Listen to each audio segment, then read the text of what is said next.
Hai, assalamualaikum warahmatullahi wabarakatuh. Manjadah, wajadah, manzara'a, hasadah. Oke, ada yang bertanya, dalam pertanian organik, racun rumput apa yang paling baik? Oke, dia mengatakan herbisida. Herbisida apa yang terbaik? Ada yang jawab, saya tanya-tanya sama petani yang ada di sekeliling saya, bagaimana kalau rumputnya muncul kayak begini? Disebutkanlah banyak merek. Kasihkan merek ini, kasihkan merek itu, kasihkan merek ini. Pokoknya banyak sekali masukan dari petani yang ada di sekeliling saya. Dia menganggap saya bertani dengan cara apa? Kok rumputnya dibiarkan tumbuh kayak begini? Kenapa tidak diracun? Ya, jadi dia menganggap bahwasanya pertanian yang saya lakukan adalah petani abal-abalan. Kenapa petani abal-abal? Rumputnya banyak, kok tidak racun? Padahal pertanian kita yang ada di sini, masyarakat yang ada di sini, ada sedikit rumput berikan racun, ada sedikit rumput berikan racun. Nah, sekarang pertanyaannya, dalam pertanian organik, racun yang terbaik untuk rerumputan seperti begini cuma dua. Satu yang ini, tangan. Yang kedua adalah ini, kaki. Ya cuma dua, tangan dan kaki. Kalau mempergunakan alat boleh, ya dengan alat penyiangan. Ada yang saya beli di toko pertanian, modelnya seperti cakar ayam. Alatnya di sana, nanti saya perlihatkan teman-teman sekalian. Tapi inti utamanya dalam bertani organik, ia memerlukan tenaga. Ya, bertani kimia juga memerlukan tenaga, karena harus menyemprot.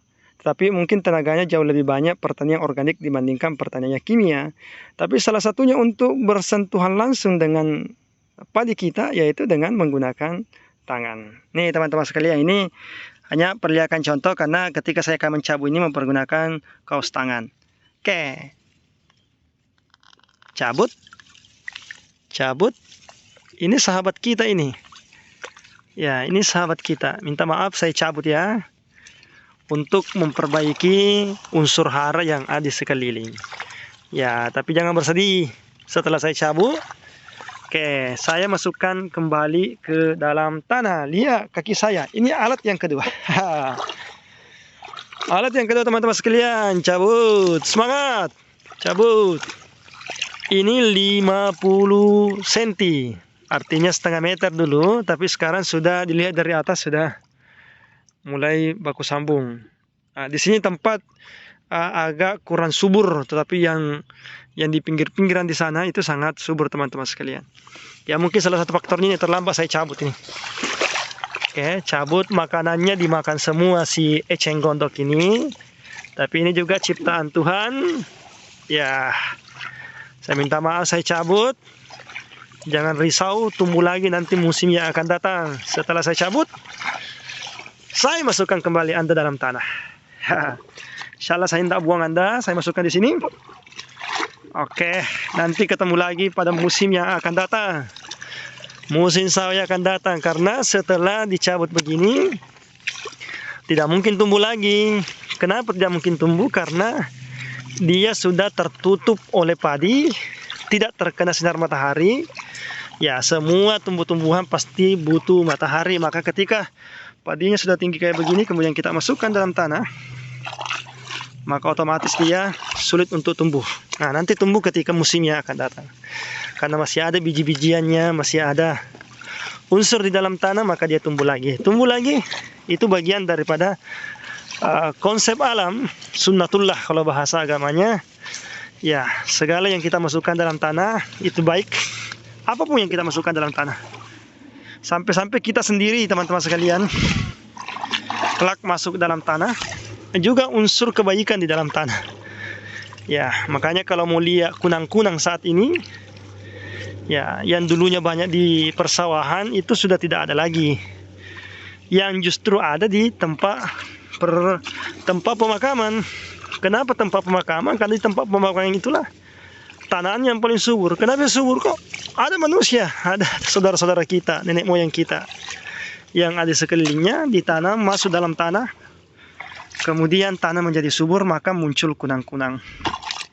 Tapi di sawah, kenapa di sawah tidak ada? Ya, jawab sendiri dong. Kenapa sawah tidak ada? Ya, salah kita sendiri, Zaharul Fasad. Karena kita setiap tahunnya, setiap musimnya memberikan unsur, ya, memberikan unsur yang membuat tanah kita semakin hari semakin kurus. Apa itu? Ya, unsur KIMIA, kimia, ataupun pupuk yang dibeli begitu mahal. Kita menjadikan setiap tahunnya beli menyalahkan pemerintah. Terlambat pupuknya. Kenapa Anda pusing? Ya, kalau terlambat pupuknya lari ke organik, tahu? Ya, sulit kerjanya, makanya jangan jadi petani. Kalau tidak mau jadi petani, kalian mau makan apa? Tidak ada pekerjaan, kembali ke kampung, bertani. Mahal ongkosnya, kembali ke organik. Yang mahal itu kalau Anda ke kimia, yang mahal itu kalau Anda tidak mau berusaha. Oke. Ini teman-teman sekalian, dari 6 menit video ini yang saya buat, nah, sudah ada sekitar 20 meter yang saya cabut. Sederhana kita cabut dikit sama dikit. Kalau kalian memiliki tenaga, kerja sendiri. Tidak memiliki tenaga, keluarkanlah uang. Keluarkan uang menyuruh untuk mencabut rumput-rumput seperti begini. Ada alat lebih cepat. Nah, saya gunakan tenaga sendiri karena belum luas. Tapi ketika saya memperluas area persawahan saya, pasti memerlukan tenaga.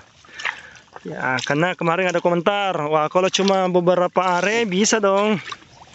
Kalau 1 hektar, ya kalau 1 hektar, harga kimianya itu dilarikan kepada berbagi sesama. Ya, panggil orang yang memiliki banyak waktu, yang mau bekerja, kita gaji. Ya, itu berbagi sesama masyarakat kecil. Kalau Anda menggunakan kimia, bukan masyarakat kecil yang kaya. Justru yang kaya adalah konglomerat. Kapitalis. Begitu konsepnya. Ini saya ngos-ngosan sambil marah terhadap petani-petani yang kimia. Yang setiap tahunnya merusak lingkungan. Membuat negara semakin lama semakin pusing. Mau subsidi terus, mau subsidi. Kembali ke organik. Manjada, wajada. Karena kita sungguh-sungguh cabut terus ini. Inilah konsep manjada, wajada. Siapa yang bersungguh-sungguh, maka dia akan sukses. Tidak ada satupun orang yang sukses tanpa sungguh-sungguh. Assalamualaikum warahmatullahi wabarakatuh.